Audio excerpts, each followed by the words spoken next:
Assalamualaikum warahmatullahi wabarakatuh. Balik lagi di channel saya Dwiki Chandra. Oke Jo, kali ini saya akan membahas bagaimana cara memulai ultra light backpacking atau yang disebut ultra light hiking ini. Nah, sekarang kan banyak yang melakukan banyak pegiat olahraga outdoor yang memakai konsep ultra light backpacking, dikarenakan konsep ultra light backpacking ini sangat membantu para pendaki dikarenakan si bebannya itu tidak terlalu berat dan cara packingnya yang simpel. Dan saya akan membahas dua topik saja tentang ultralight backpacking ini. Yang pertama, apa itu ultralight backpacking. Yang kedua, bagaimana cara memulai ultralight backpacking menurut versi saya. Oke, yang pertama dulu ya. Yang pertama itu ultralight backpacking itu artinya seperti ini nih. Untuk di Wikipedia. Nah, menurut definisi saya ultralight backpacking itu ialah dimana kita melakukan perjalanan atau trip mau apapun itu, dan di sini saya konsepnya masuk ke hiking, yaitu berarti perjalanan hiking yang dimana membawa peralatan yang ringan, simple, dan efisien, tapi tetap tidak menghilangkan si standar keamanan tersebut termasuk SOP pendakiannya. Jadi meskipun beratnya ringan, tetap kita membawa peralatan yang safety gitu, yang aman. Jadi safety itu nomor satu, nggak bisa diganggu gugat, oke? Nah, untuk ultralight backpacking ini dibagi 3 klasifikasi.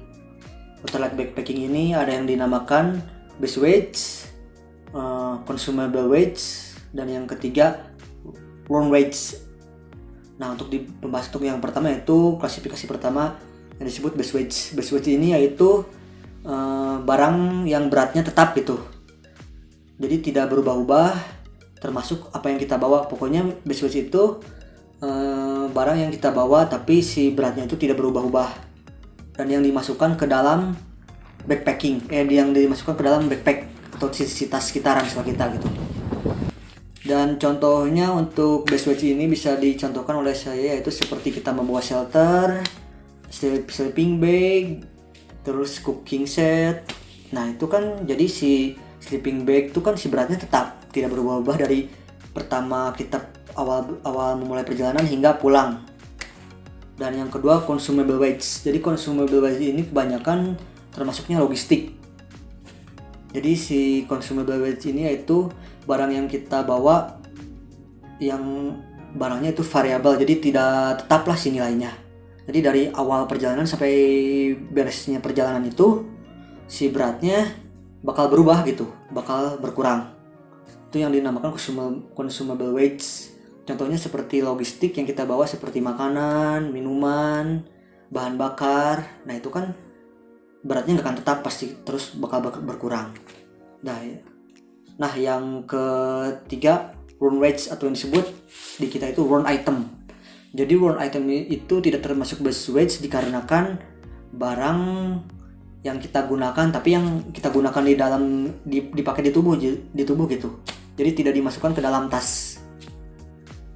Contohnya seperti baju, sepatu, celana, topi. Nah itu masuknya ke worn weights atau worn item. Terus trekking pole juga termasuk, dikarenakan kenapa trekking pole dimasukkan ke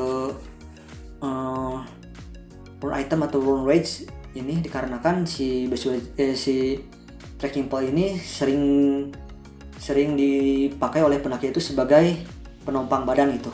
Tidak disimpan di dalam tas. Tapi kalau fungsinya sama kalian disimpan di tas ya itu bakal masuknya ke base weights gitu. Tapi kebanyakan ya pasti dipakai lah tuh yang namanya trekking pole, itu kegunaannya trekking pole. Oke, setelah itu saya akan membahas lagi di dalam base weights itu ada yang dinamakan big three. Big three ini sudah termasuk shelter, tas, dan sleeping bag.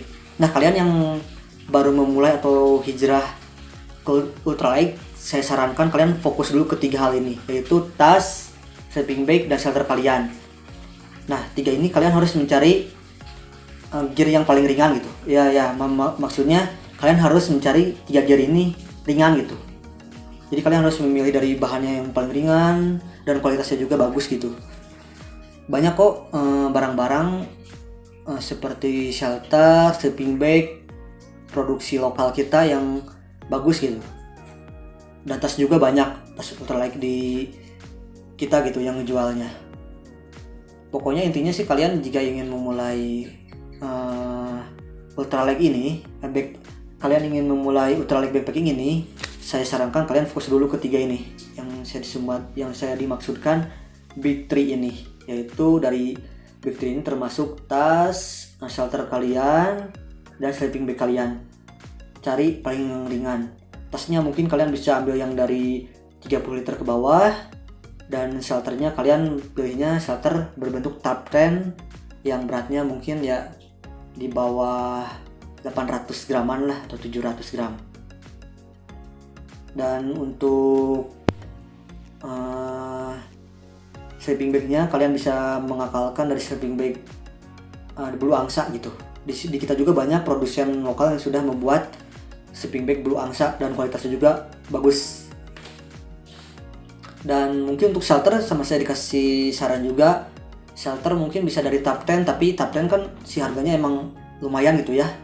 Mungkin kalian bisa mengakali pakai flysheet. Flysheet juga ringan, termasuk ringan. Kebanyakan flysheet itu rata-rata di kita beratnya sekitar 500 gram sampai 400 gram. Itu yang 3x3.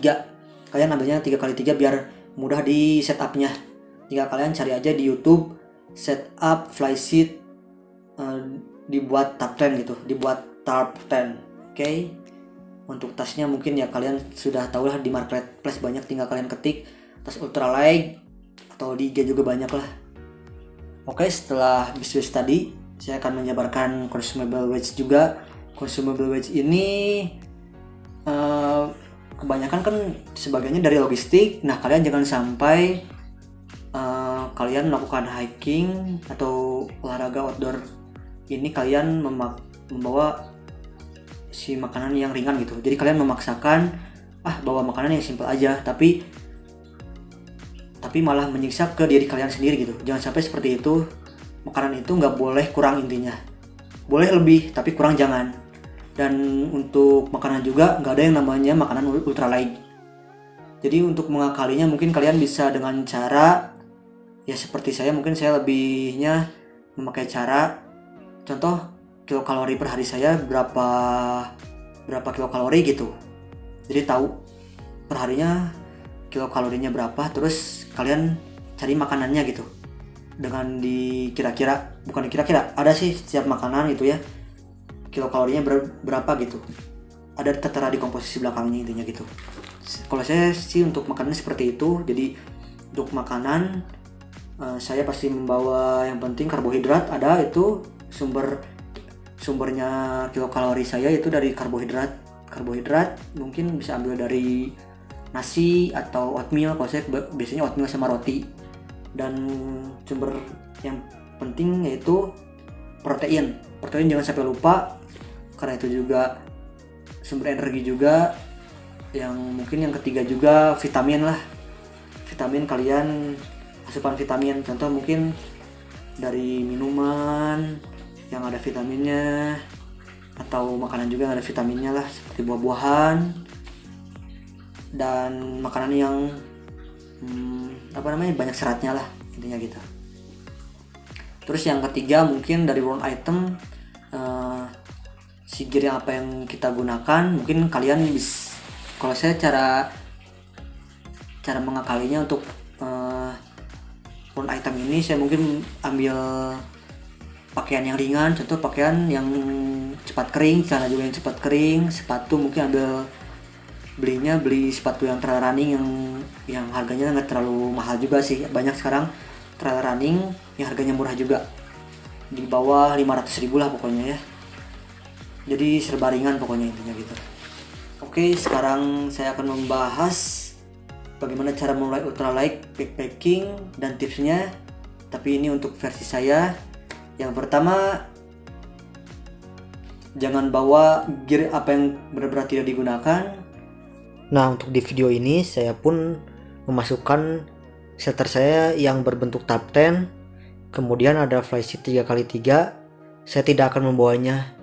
Jika saya membawanya, ya percuma juga, soalnya saya sudah memasuk ke tab rem. Nah, di sini ada footprint yang berbentuk dari plastik PE dan dari aluminium. Nah, saya membawanya yang dari aluminium foil aja dikarenakan lebih ringan.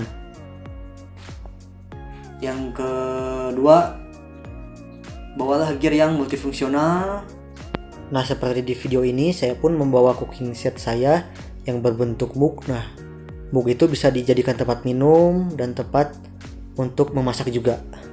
Yang ketiga, optimalisasikan gear kalian.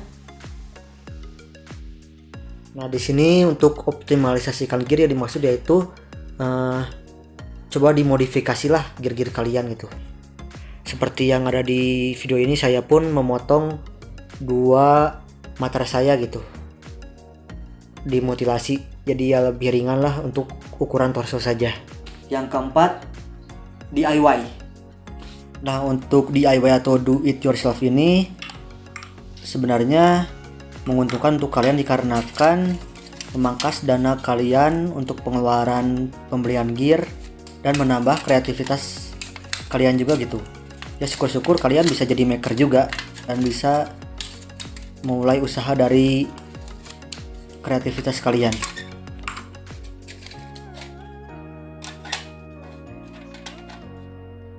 Yang kelima, evaluasi gear kalian dan timbang ulang.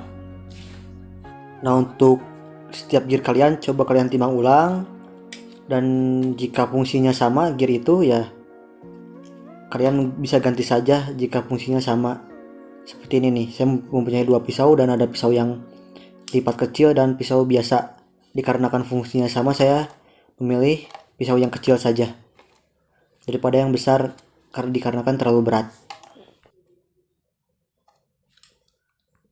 Oke Joe, mungkin pembahasannya cukup sekian. Jika ada pembahasan saya yang kurang jelas atau salah, mungkin ya kalian bisa komen di bawah. Pokoknya lah kita saling sharing dan saling masukan juga gitu, ada masukan juga. Oke, salam Joe, see you next video, oke?